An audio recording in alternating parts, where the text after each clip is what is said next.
तो दोस्तों अब ले लिए हमने शॉटगन, 2-2 का राउंड हो चुका है।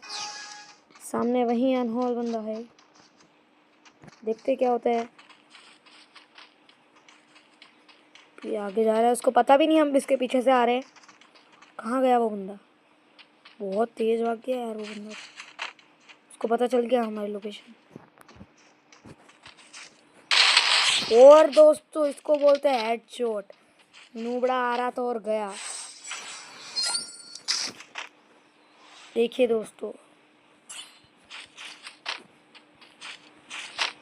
ओके दोस्तों आज और ये लास्ट, देखते हैं हम ये राउंड उसको मार पाते हैं कि नहीं।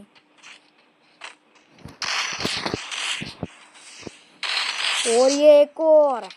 ओके गाइस, यूआईडी चाहिए तो कमेंट करो, अपनी अपनी यूआईडी कमेंट करो, मैं उसको फ्रेंड लिस्ट में ले लूँगा जल्दी से।